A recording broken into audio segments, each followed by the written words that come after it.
If you can dream it, definitely you can achieve it.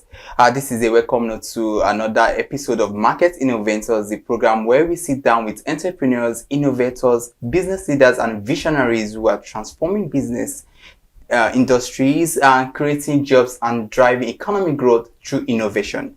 I am your host, Iremofe Kofoworola. Nigeria's agribusiness sector holds an enormous potential with abundant agricultural resources, a growing population, and increasing demand for locally manufactured products. Entrepreneurs are demonstrating that indigenous foods can become world-class brands through innovation, quality, and strategic leadership. Today's guest is one of those entrepreneurs redefining the future of local manufacturing. She has transformed one of Nigeria's most traditional snacks, Kuli-Kuli, into a premium NAFDAC-certified food product, proving that local brands can compete in both domestic and international markets. Beyond entrepreneurship, she is also passionate about empowering women and girls through menstrual health advocacy while contributing to media development as a respected journalist and media executive. She is the founder and chief executive officer of Vitabaites Foods, founder of the Padme A Girl Empowerment Foundation, publisher and editor-in-chief of GATMASH News, and chairperson of the Nigerian Online Media Alliance, NOMA. Please join me in welcoming Madam Theresa Moses. Welcome to the show, man. Thank you so much. Yeah, it's so good to be here with you. Yeah. And before the show, I was telling you that we have so much to, unpack, to discuss and all that. So to begin with first, tell us about your journey. What inspired you, your passion into, several things, including entrepreneurship and agribusiness. Okay. So it started. Kuli-Kuli is a grassroots snacks. It's been on for ages, and it started. When I was going to school, I used to take money from my mom's purse to get it. So I came to Lagos. I grew up in the north, Plateau State to be specific. I came to Lagos, 2002, and the next thing, that's a northern experience is not here in Lagos. So 5 years ago, I went to a store to get snack. I was craving for snack, and I just saw something in the shelf, and they said it's Kulis. I said, "What's that?" And I looked at it, and I saw, and I bought it. I was curious to taste it, and it wasn't what I grew up eating. Wow! I was like, no, and I have a lot of friends that we all grew up in Jos and in Lagos, and I just called one person, and the person said, yes, now it's not like the way it has been, and that's said, no, I can prepare it. Because growing up, my mom used to do it as a punishment, actually. She'll send me to go where they produce Kuli-Kuli and keep me busy because I play with the boys. I am the baby of the house, and I'm the girl, and I have 3 brothers ahead of me. And my immediate elder brother is 12 years older than me. Wow. So I play with the boys more.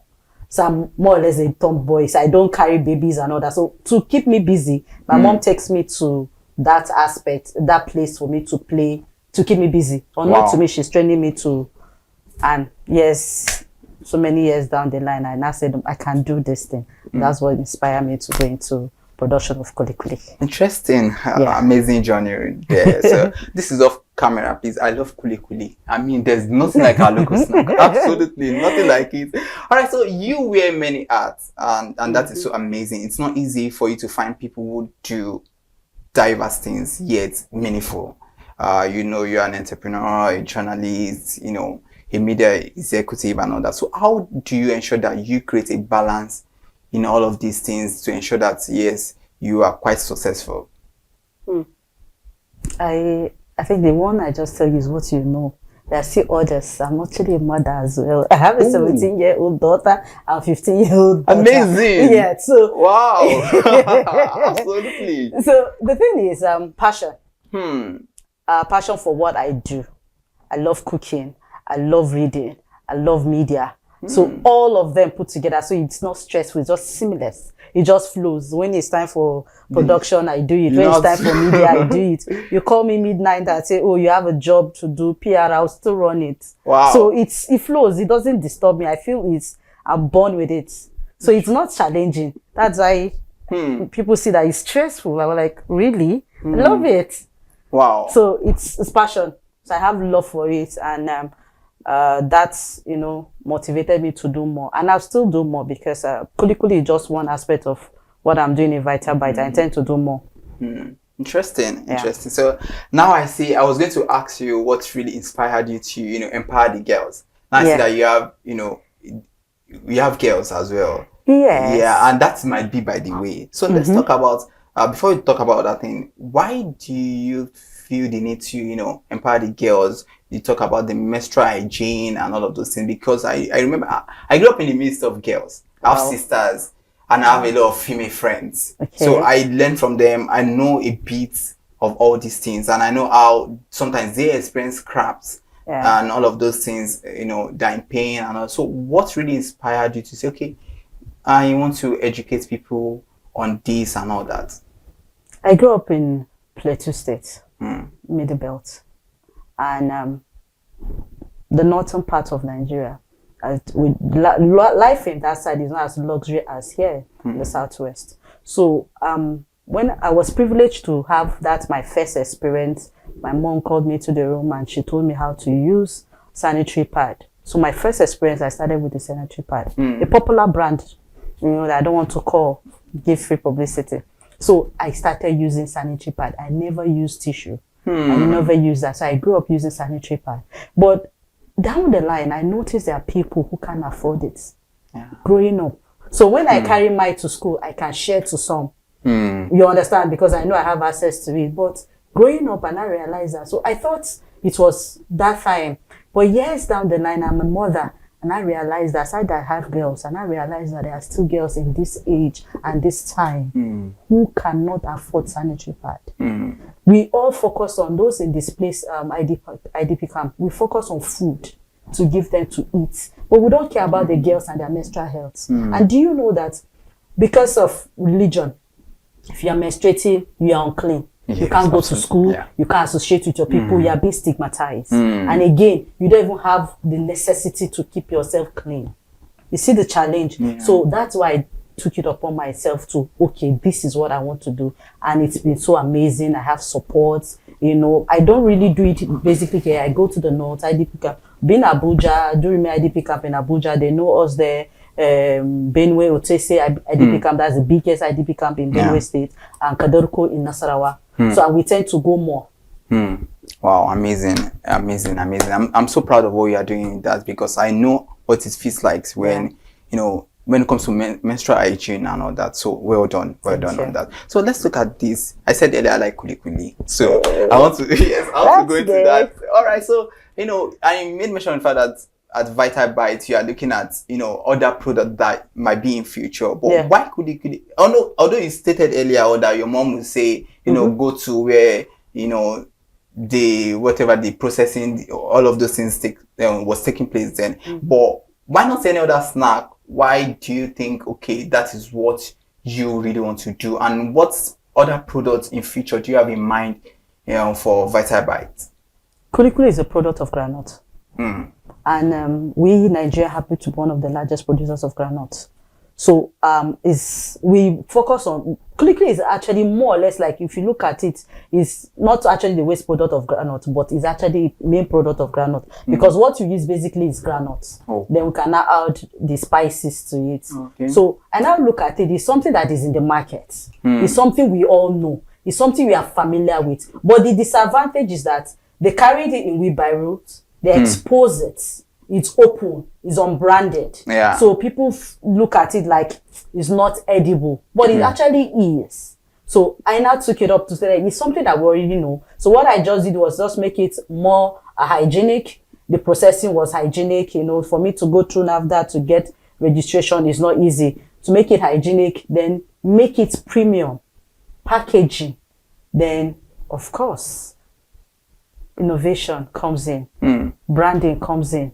Not talking about it. So it's not that you can see the difference. You see Vitabaites Kuli-Kuli is different from other Kuli-Kuli because of the packaging, the branding, and the process at which we go about it. We don't just pick granite and just do it. The process is hygienic for consumption. And again, the ingredient we put into it, we still spell it out. Even though there are some people who don't want, they will reach out to us and say, oh, we want ours in this kind of flavor. We don't want granola, like one of the ones I have in Maryland that I got to supply to Maryland in US. They say they don't want, I did 2 parts. The one with pepper, the one that is spicy with pepper, and the one without. So some people don't want the spicy one, some want the plain one. So it depends on the order, so make it. So aside that, basically nothing really stressful, but it's still the local snack, but we just want to put more premium to it. It's something we are used to. It's not something that we don't know. Kuli-Kuli, basically everybody knows it. Everybody has tasted it. But the only thing that makes you not to look at it twice is because of the packaging and the way it's being exposed. Basically, that just it. I love that. And who could have thought that Kuli-Kuli would have NAFDAC number? Seriously. Because men Nigerians just pick it up and eat. And I love the fact that you talk about the innovation you are trying to put in place. You understand, to ensure that yes, it's more edible for people. But let's look at it. It does not mean that the journey, your entrepreneurial journey, just rosy. Even if it is Kuli-Kuli, you understand. Sometimes you have the days whereby you feel like, oh, business is not what it is meant to be and all that. So what are the setbacks you face in this business, and how do you always scale through to ensure that yes, you come out better and stronger? One of the major challenges, like almost everybody face, electricity is major. Then production, we need machines to produce. First of all, you select the granite. Select it because you're going to remove stones. That is the process. It's a very hectic one. The process. So it is easier when you get a machine that will select it, remove the stone, select the stone from the main granules. Then you now process it and extract oil. The extraction process, you need machine to do the extraction. Manually, because when I started manually. I still do it at times. When I don't have major production, I have little, I have to use hand after the grinding of the granite to a paste. You have to use turning stick or petal to start turning it to extract the oil, because it's the oil from that paste, from that granite paste, that you use in frying that's in Kuli-Kuli. So you don't buy granite oil elsewhere. So you have to extract it. So the amount of extraction you do, and you have to extract a lot, because if there's a lot of oil in that paste, it will not come out fine. So we need machine to do that for us. Machine, it will be easy. Machine will just extract the oil, dry, leave the paste to a cake. Then you now cut it into various shape and fry. You understand? Frying is not a process. You can get a machine to do frying, but the extraction is the most important thing. So the machines basically are expensive. They are expensive. And to get local production, because it's not something that we do. It's not like a grinding of pepper and all that. So the machine to grind is not always available.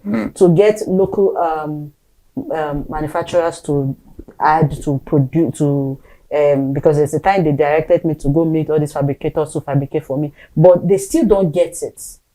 So it's a challenge. And if we get the China produced one, it is smaller one, and you need electricity to still run it. And with our electricity system, that's money. So when you calculate how much you're going to make from the proceed of Kuli-Kuli and the machines and the stress involved, it's really frustrating. But the passion keeps you, because if you say you are not producing, somebody will reach out to you and said, I want Kuli-Kuli, and they will want to make orders. What do? You still have to go to the market, get your granules, and run your thing.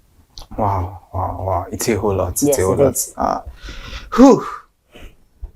I'm trying to catch my breath because I'm trying to process everything. Like, nobody would have thought of the fact that we just buy, we eat, and we don't even know that all that premium, tasty Kuli-Kuli you see out there, a lot goes into it. All right, so this is Market Innoventors. You've not started at all, because we are just bringing the juicy part of this conversation to your screen this afternoon. But before we move on, we will go on a short break right now.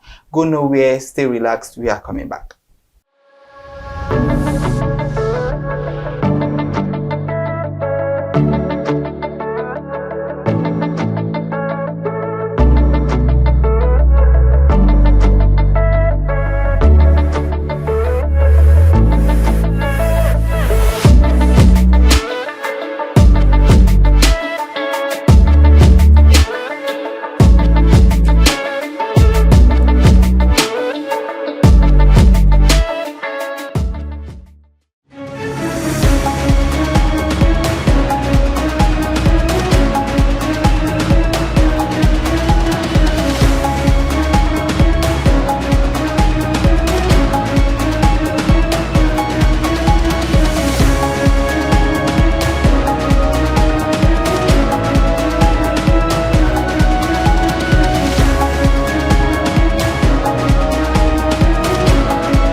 Welcome back. You're still watching Market Innoventors on ConsumerHalla TV, and trust me, this has been an explosive edition because I have Theresa Moses still with me in the studio, and she's a woman of many parts. I don't even know which one to actually, say with, but absolutely, it has been an insightful conversation. And now, if you're a lover of Kuli-Kuli, trust me, a lot goes into it.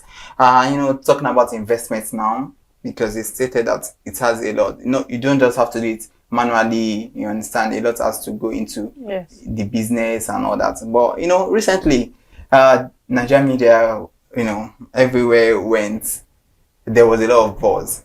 Yeah, and when the first lady stated that a lot of empowerment going on there and people can start business, just to say, and it's not easy to run a business.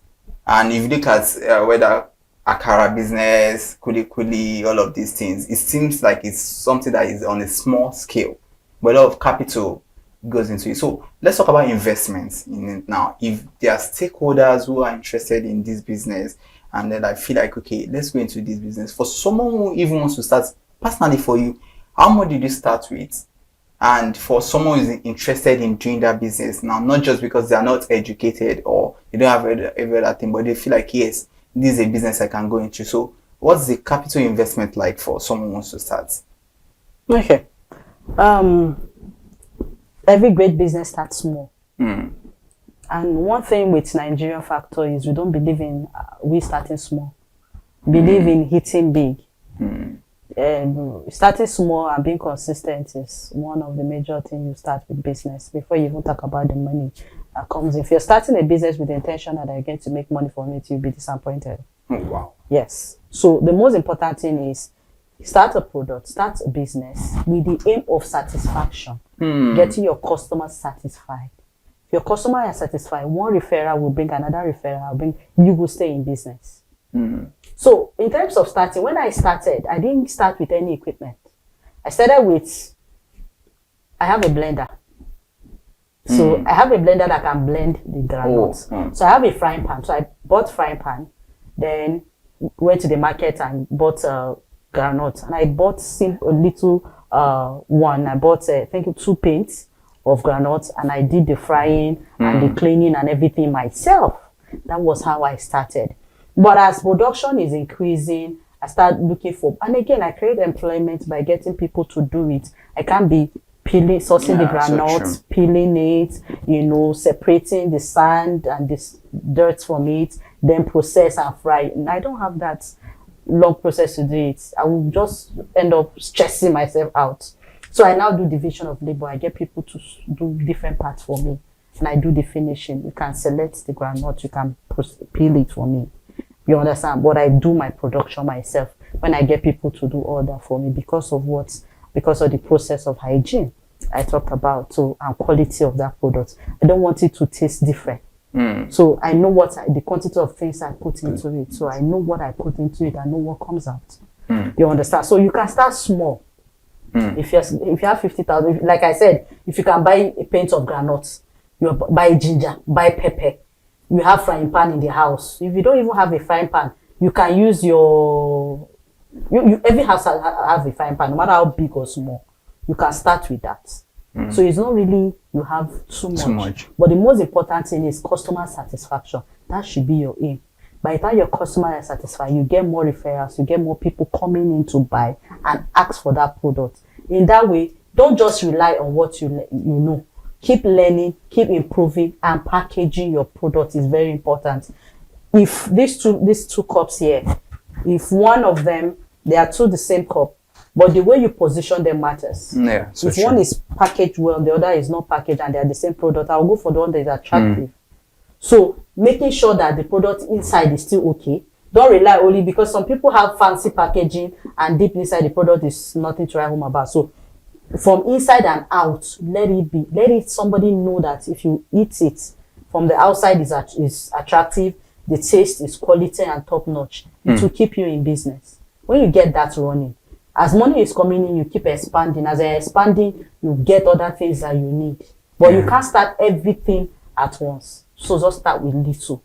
And I don't see the so much agog or bohaha about what the first lady said, because The truth of the matter is, if you have seen me on the street and I tell you I sell Kuli-Kuli, you won't believe me, because I don't look like someone that is on the roadside and is on package. You understand? So the difference between all those things is the package. If you see someone on the roadside selling roasted corn, we'll price the hell out of that corn. But if you go to a supermarket and see a roasted corn that is priced, you can't price it. You pick it and go. You value that one. You don't value the one on the streets. So that is why what she said is coming at so many people, and so many people are looking at it. But the truth of the matter is, we have to start small. We need her to tell us, to remind us first before we believe that we're going to start small? And again, if you are starting small, everybody, if you can go to the island and buy akara for 2,000 naira, but you can still go to the roadside and get akara for 500 naira. The two are the same products. The difference is the packaging. Nothing else. It's the same beans. Isn't it? It's the same pepper, the same oil that is used to fry it. So the difference is the packaging. One is on the island, one is on the mainland. So it's the same products, but it's the way you put your premium quality on the target audience and where to go. So no matter how it is, I keep telling people to, no matter how little, brand yourself, improve on yourself. And even if you're frying corn on the roadside, look clean, don't look dirty. That is a message for someone out there. So, who knows? You are trying to grow your business and you just keep complaining. You are not expanding. It might just be from you. And it's all about understanding the message, the context of the message that was being said. You know, like you said, use 50,000 naira rather than just being idle. And you know, every day you are going out for interviews. No job is forthcoming. Something you can learn to do, and you know, before you know it, you grow and become better. So that's just a word for someone out there. All right, so let's look into the world of media, because it's also very important. You are a publisher and editor-in-chief of the GATMASH news, and you know, tell us about that platform. Why did you create it? What role do you believe that digital journalism should play in shaping Nigeria's future of journalism now? Okay. I've been practicing journalism for almost 2 decades, for over 2 decades now. So I started from this day newspaper. Oh, interesting. So I started from the print. So I've worked on the print, worked on magazine, you know, before I come to online. I've worked on radio as well before coming online to work. So I have experience before coming to set up my own. And I wanted to, the push actually to set up my own was because there are times I realized that I can't say some certain things. I can't do some certain things because I have a boss to report to, and my boss will tell me, you can't report that brand because that brand is paying. And I was like, but I need to talk about it. So that motivated me to like, okay, let me set up my own and do things differently and get a niche. You understand? So basically that was how I started, by having open registered GATMASH Media, which produces GATMASH news, and I still do PR, do consultation, do media, so basically everything. And when I started, the passion for journalism was just what pushed me. I wanted to have my story on the front page of this day newspaper when I started there. Wow. So the drive has always been there, and I work with credible people who I still have relationship with, the editors, you know, who encourage me more to do. So, and the first major exclusive I did was to disguise myself. Went to Kuli-Kuli Maximum Prison 2010 to interview the Hamza Mustafa, retired. Major Hamza Mustafa, retired. He was in incarceration then. And I went to interview him. I speak and read and write Hausa very well. And I did that interview with Hausa. And that was a big one for me. Interesting. Came out and wrote the story, and it was on City Mail newspaper, owned by Mr. Muyiwa Adetiba then. You know, so he's a foremost journalist, and he has his own paper. Then I worked for him, and that was where I had that exclusive, and that was how he started. Wow! So I always have that passion to do something different, to do something daring. When you say you can't do it, I will tell you that I can't do it. I can. So that was how he started. My editor was telling me that you can speak. I was like, can you interview Mustafa in prison? I was like, sure, I will. And that was how it started. So it wasn't about the money. Because now we are thinking about money. There we are not thinking about the money. We're thinking about getting our names on the byline that want to be there. Theresa Moses is the front page of this day. Those are the things we're looking at. And it has, you know, it has shaped us. We had veterans who trained us. So we went through the process. We didn't just jump into media. So because of that, that was what motivated us to set up, I'm the chairperson of NOMA, Nigerian Online Media Alliance. That was where it came about. The media space is saturated. Everybody with a mobile phone and the data call his or herself a journalist. But they are not trained. They don't know the 5 W's and H. And we've even gone beyond that again. This consistency is media. So the nation as we are now, we need more advocacy on some certain issues from the media. But we don't really talk about it. The media will just write stories, release them, and there are some core information we don't talk about. Issue of advocacy, we should talk about it. This is the responsibility of the media. We are the fourth estate of the realm. Absolutely. You understand? Yeah. We don't. At times we need to remind ourselves who we are. Yes, it's challenging. Yes, I will tell you the honest truth. It's not easy, but we still need to keep that job because majority of people are looking up to us. Nigerians are looking up to the media to speak. You understand? So we need to focus on advocacy. Let's leave politics along the line. We are not going to overrule politics. When it's politics, we talk about it. Bring accountability, get our leaders to be accountable for. Yes, but we should do advocacy. Like in June 25th, we did advocacy with the International Day Against Drug Abuse and trafficking. And we brought journalists to talk to them at Yaba Psychiatric Hospital. We partner with the ISOP Nigeria, NDLEA, Yaba Psychiatric Hospital. We brought in people who talk about the effects of drugs in the society and even trafficking and all that. So that is advocacy. We want the media to know what they should report about because a lot of our young ones are into drugs.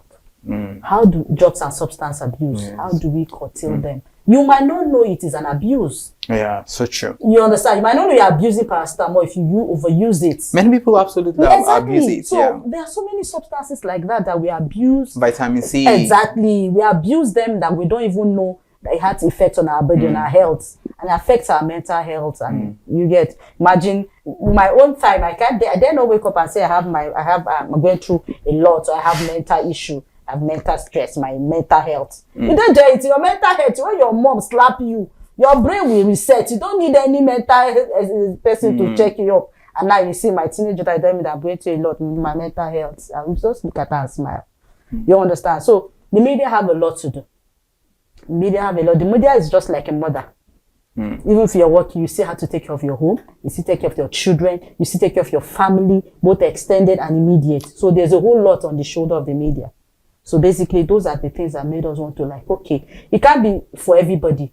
Little by little, let's see what we can do. It's a gradual process. So basically, I love that. And that is why also at ConsumerHalla TV, we are an advocacy channel. We ensure that consumers need to be heard. Yeah. And sometimes you have complaints, you have issues with brands. Who do you run to? So this is just our way of contributing our quota to that space. Advocacy could be different things for different people. So that is a very fantastic one on drug and substance abuse. And now let's look at the traditional media. We talk about the prints, we talk about television, we talk about all this, and look at digital media now. You look at digital journalism in that space now. Everybody wants to be online. Like you said, everybody has a phone and all that. So when you started out, so it was out of passion and all that. So what difference do you think you see in today's journalists compared to permit me to use traditional journalists, because we ride on the success of these journalists, but today people just downplay some of their contributions to this space. Without them, we wouldn't be here today. So what do you think is the difference back then and now, and what is actually the future of journalism? Okay, we started from like I started from the print from these days, and a lot of people have friends who started from the print, from the radio. You understand? I have a lot of friends who started from the radio. I started from the print magazine before I went to the radio. And the truth is, no matter how important the mobile phone is, we still can't do without a telephone. We can't do without it. It has its own usefulness. Absolutely. So no matter how digital we are, we still need the physical paper. We still need the physical print. We still need the traditional paper. The television. We still need the TV. Even though we are on YouTube, we still need the physical broadcast TV and the radio station as well.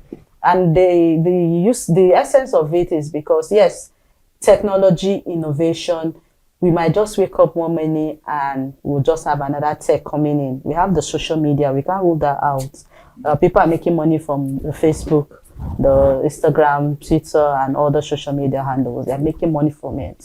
So long as these are avenues for people to be heard, that is why we have censorship. People should not abuse it. The difference between then and now is then you can't write, my editor might not like my face, but when he see a very good story, he will like it, he will collect it, and he will use it. You see the difference? Yeah, so true. Then it's going to be passed from the reporter to the sub-editor, to the editor. You know, the editor will go through it, will not have the sub-editor. So it goes through channels before eventually it comes out on the paper. It's not what you wrote that comes out on the paper. You have to go through others. Yes. Some they will add, some they will cut it off and come. So it goes through a lot of channel, professional hands before it eventually come to the public. But now, well, thank God for AI. It's helping us do grammatical correction. If not, the abuse, the negative side of the online media is that it's for all comers. No professionalism. No gatekeepers. No gatekeeping. Everybody just come in, have a story. You just, change the headline. The headline is different from the story. But the newspaper doesn't do like that. From the newspaper, you already know the content of that story. Yeah. You understand? That's traditional newspaper, traditional news. But now, we are now in a digital era where everything is so fast. Yeah, the traditional newspapers have online platform, but the difference is that this way we don't have channels. Then you have to send, if you have a story about a particular brand, you send message to them, get their own side of the story. But now we can just publish, later we can update. But in newspaper, you don't publish and update. It's gone, it's out the next day. The next you're going to take another 24 hours to get another one corrected. But for now, you can still run it, do the correction later. So it makes things easier. And in a situation where there are things that are so easy, you tend to make mistake and you tend to make crazy mistake. So that's just the disadvantage. Now we don't have professionals. It's for all comers. So we that understand the rudiments, try to make it professional. Make sure that if you must join our association, you must have experience in media. You must at least have 5 years minimum experience in media. That means you must have worked in either the print, the TV, or the radio. You must have experience. I love that. So, and with that, we know that you're on board. You can. It's not copy and paste journalism. Yeah, you just go and see something on the internet. You just copy, paste, and run it. No. So that's what we are trying to do. And the future of media, basically, the press has always been suppressed. Yes. To be honest, you write a story and you might be picked. The whole lot of angle now the law uses to catch you. Yeah. And they'll just, there's so many things they'll use to get you. So you are now working on eggshell. You're careful in the sense that you need to deliver more, but you still have to consider the law currently. As at then, you have to pass through your editor. Your editor knows what will go and what will not go. You just read and write your story and relax. But now you don't have an editor to go through it. I have a staff that work for me. I don't get her to publish. You understand? I get the story, source it, and give it to her to publish. So what I give her is final. So I don't let her get for me, so that I won't make it. She won't just copy something and make it, but I will not end up being called to come and start explaining a story that ordinarily shouldn't be there in the first place. So that's just the difference. Now we are more careful. Professionals are now more careful. The filter wall goes out, basically. So the filter wall goes out because the log will pick you at any time you start explaining yourself. So filter wall goes out. And a major challenge is that when you reach out to people, when you reach out to this brand to get their own side of the story, it takes them forever to explain. Exactly. And you have to get the news out because time is of essence. The news gets still. You understand? So the time is of essence. Proximity is important. Yeah. So if we don't get that feedback, it's a challenging word for us. So it's basically we have a job to do, but you still need the other part to complete it. So if the other part doesn't complete, what do? You have to get your own story done. Then later you can come to a compromise. But the future of journalism is bright because with what we are going through in Nigeria and the hazard of the job, the family background we come from, our personal life and everything, we should strive to do something meaningful. That means we have a passion for what we do. We are born for what we do. We might not be making, some of us are not making money from media. We are making money from elsewhere. But those of us that are surviving is because we believe in Nigeria, we believe the greater of this country, we believe in the people of this country, and we are in it. We are not going anywhere. Very difficult to see some journalists trying to jackpot. The intention is to go out, learn. So, but I think the future of journalism that we are going to do more of, we're looking forward to, I do a lot of trainings. When I get people, anything trainings, I will go into it. So the future of journalism is bright. We will get there. We'll make our corrections, we'll be great. But you know what? Anywhere we find ourselves in the world, we still outstanding. As a journalist in Nigeria, if you leave the shores of this country, you are doing well. With what we don't, with the limited resources we have, when we go out of this country, we do great. It means we are born for it. Yeah, absolutely. And thank you for contributing your quota in a great way. Thanks. Take your flowers, take your garden. Thank you. Now, before we allow you go, let's look at it. You are a mother. And, you know, it's also one of the arts that you wear. And, you know, in this time, in this age, it could be challenging with the, you know, technology we have out there. And you mentioned earlier that sometimes your guests talk about their mental health and all that. So how do you ensure that you get to understand them, understand their language, you know, they speak different language from your own generation. So how has it been like being a mother in this age? I would love to know. Oh my goodness, you want to know? I really want to know. You see, the truth of the matter is, the Jet age, the Gen Z, and the Alpha Beta and all that is, we keep learning. Mothers keep learning. That's the only way you stay consistent with. That's the only way you understand your children. I have girls, not boys, so it's now double the hustle because aside from providing, you have a responsibility of being positive. They look up to you. You see how double it is. Absolutely. So the job is not easy. So you provide, you look up, they look up to you. So in all you say, in all you do, they are watching. You can't be telling a Gen Z. During that time, our parents can tell us all sorts of things. We know that it's not true, but we absorb it. But now you tell a Gen Z what you are not practicing, she will tell you, but mommy, you said this. When so person called you, you lied, and you're telling me not to lie.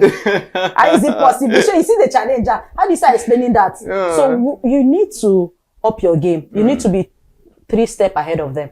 If possible, 5 steps ahead of them. Because these children, they are smart. Very smart. They are smart. What you think you know, you don't. What you think you are, you think you know them. They are ahead of you. So the thing is, God has been faithful. You know, we have everything we need to train these children in the Bible.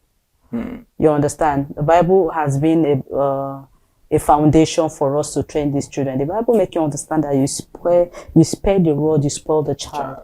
No matter how big or how grown, there are times you might not consistently beat them, but there are ways you beat them. Not with physical cane, but with words and correction, yes. So you might be angry. You might want to blow up and tear up everything, but you remember that this is Gen Z, it's not your time. So you calm down and give them a listening ear. In the process of them talking to you, you will understand some things that ordinarily, because if you're too harsh to them, they won't tell you other things. If they have 3 things to tell you, they'll tell you one. And when they tell you one, they notice the way you are coming with that one, they will hide the remaining 2. So you make them feel that we are on the same level, I understand you. What is it now? Who is your friend? That your friend that is calling you. Who is he?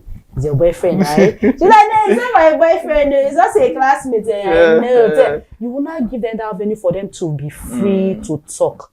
When you finish, you correct them that I know you have a friend, but don't do this, don't do that. You have your future ahead of you and all that. In a way, that child will sit down and think and realize that, yes, my future is in my hand. Whatever thing I do with it. You understand? But ordinarily, if they start shouting, who is that boy? Why is that boy calling you? Why are you chatting? Why you do this? My sister, they can go enter bush. That's just the truth. But God has been faithful. The job, the work, and the hope front, it's not been easy. It's been God all the way. And we thank God for our teachers. They're doing well in school. Those teachers are amazing. Teachers are amazing. The teachers are doing so well for our for parents. Like also, teachers do half of what we do at home because they spend major time in school. You understand? So the teachers will try. Wow, your innovation has made the media space become better. Even your parenting skill, also the business skill as well. All of the skills, they've ensured that you yourself, you become a better human being, and you also make the society better. And that is the power of, actualizing the dream and ensuring that, yes, you stay focused. You stay focused and you keep achieving whatever you set your mind to do. So now, before I let you go, still on that Kuli-Kuli, because it's very important. Your dream is to ensure that globally, yes, we can, export more of it. It becomes a snack that is recognized out there. So, what practical steps must Nigerian food brands, even the government stakeholders, everybody, what practical steps must they take to ensure that we can compete, not necessarily competition, but globally, our snack can be recognized? Charity begins at home. If you accept our product here in Nigeria, if you buy our made in Nigeria products, definitely it will thrive in other countries. It will thrive in anywhere in the world. Like I said, our family and friends tasted my Kuli-Kuli and they love it, and they took it to Canada, took it to Maryland in the US. You understand? My Kuli-Kuli has gone there and they are selling it there. And the reason why that is thriving is because Nigeria here, we need to accept our product. It is local. We should not look down on our local product. Whatever it is, our groundnuts, our Kuli-Kuli, our sesame seed, everything that we have, we shouldn't look down on this product. Look at it, buy it, eat it. When you eat it, when you are going abroad, take it along with you. And so chocolate started from somewhere. At the point, nobody believed in chocolate. It's a byproduct. But now we can't do without chocolate. It's a major product. So that is how it is with groundnuts. That's how it is with our Kuli-Kuli. Our local snacks, we should not despise it. We should not feel we are made. We don't need it. We need it. It's healthy. It's medicinal. We should eat it. You understand? If you're watching weight and you are craving, Kuli-Kuli will go there for you. You can eat it. You can take Kuli-Kuli with custard. You can take it with pap. You can take it with your oats. You can take it with virtually anything. You can powder the Kuli-Kuli and use it to add to your veggies. Wow. You understand? So these are things that we can. So locally, let us embrace our product. If we can love it, it will go far. It is what you present that the international body will take. If you don't value it, they won't take it. So for our product to go international, we need to appreciate it. We need to value it. We need to accept it. If it's accepted, it is valued. And the challenges is that we need support in terms of supermarkets, making it easy for our product to be there. It shouldn't be by connection.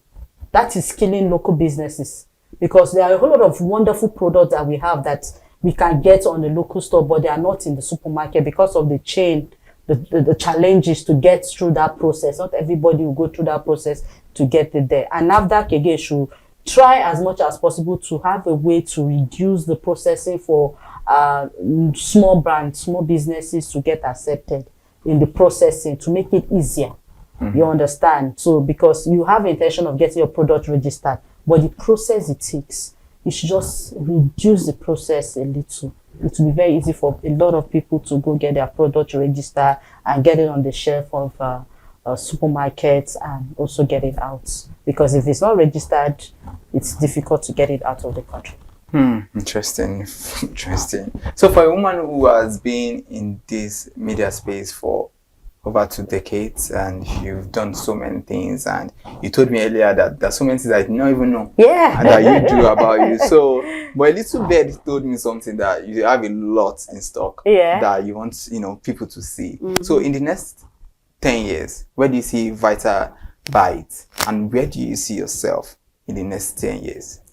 Okay, 10 years is even far. In the next 5 years, we see ourselves in the international markets. We see Vitabaites Kuli-Kuli in the international markets, not competing because we are a product of our own.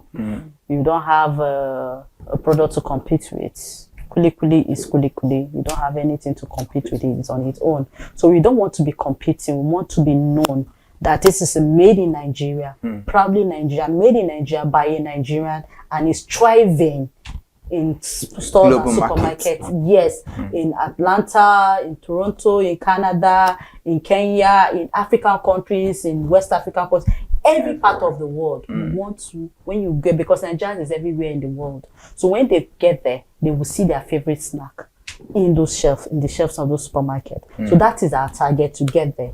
Then in career-wise, well, media, do journalists retire? We don't retire now. We don't retire. We just decided to just give it to new generation. We mentor them and go ahead. So basically, the next 10 years, I should be doing mentorship, more of mentorship, mentoring the younger ones with the vast knowledge and experience that I have. I can't take it away. I can't take it anywhere. So it's just to pass it on to the next generation. I want to see somebody that is going to do greater things than me. If I've achieved 100, I need somebody to achieve 1,000 in a period of 35 years of their life. You understand? So it's mentorship. I would love to mentor more people, more young ones. Yeah, I won't want to do it for free, because if it's free, they won't appreciate it. But just for a little token, to know that that mentorship is worth it and to do more. So it's not only mentorship, because I had people who mentor me and they didn't just leave me. They mentor me and they still carry me to go. So I will mentor and not leave you, but carry you and push you till you get to that destination. So basically, those are the things I want to work on in the next 5-10 years of my life. Wow. A whole lot. And I pray all these dreams they become reality. Amen. All right. So there's a softer part of the show whereby everything is now, you love that. But I mean, this is just to know your favorite quote and your quick win segment. So before we allow you go finally, so let's hear from you, because this is what we do to our guests. We do it for them every time they're on the show. So what is one quote, principle, or belief that's guided you throughout your entrepreneurial journey? Just one quote. Consistency is key. Just consistency. Be consistent. Don't give up. Do it. Keep doing it. You'll break through. Be consistent. Don't do one-off and stop. No, be consistent. Consistency. Can be consistent doing one thing for 10 years. The result will wow you. Consistency is the key. It's the key. Yeah. So what advice would you have given your younger self now, if you were to go back in time and give yourself any piece of advice? What advice? Yes, would you have given yourself? Given myself. Yeah, your younger self. Younger self. That would be, well, that would still be passion first. Passion first before the money. Yes, passion first. Get the passion.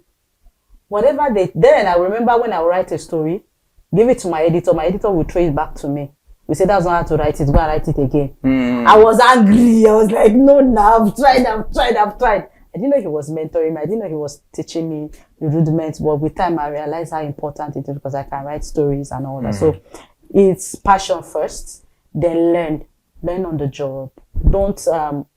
Don't be, the knowledge you acquire yesterday is different from today. If you have an opportunity to acquire another knowledge today, acquire it. If you have another opportunity to acquire next month, acquire that knowledge. So passion, learn, be consistent with your education, learning, your trainings, seminars, whether they are paying you, they are not paying you. Go there, you will get one information that you've not gotten before from the previous one. In a month, if there are 3 or 5 seminars in a month on media, on entrepreneurship, on innovation, I will go, because it's going to help me. I will learn one thing that I've not heard before, and I'll add it to my knowledge to take me far. So learning is very important. Don't just rely on what you understand. Keep learning, read books, read research. Add knowledge to what can I do differently? What will make me stand out from others? We are in a competition. Media space is competition. Everybody, especially in the online segment. What will stand you out is your niche. Create something for yourself. Look for where you will stand out. If it's investigative journalism, if it's consumer advocacy. If it is health, if it is whatever it is, just create a niche and it's your passion. What do you love doing? Use it and put it into it. I believe in solution journalism. I believe in investigative journalism. You understand? So those are the things I believe in. So I work towards that. But learn, have passion. Don't forget, passion first. You bring the money, you will also. Passion first, learn, and learn again. I love the emphasis on the learn and learn and very learn important. again. All right, thank you so much for being on the show today. I learned so much personally myself, and I just want to keep going. Because if someone like you can do it, who am I not to do it as well? We don't have Godfather, but we have God the Father. Oh, I love that. So you keep learning and keep learning, you get there. The doors will open. You don't need to know somebody, but when you know the job very well, doors will open. Absolutely, absolutely. So we've been speaking with Theresa Moses, founder and chief executive officer of Vitabaites Food, founder of the Pardon Me a Girl Empowerment Foundation, publisher and editor-in-chief of GATMASH News, and chairperson of the Nigerian Online Media Alliance, NOMA.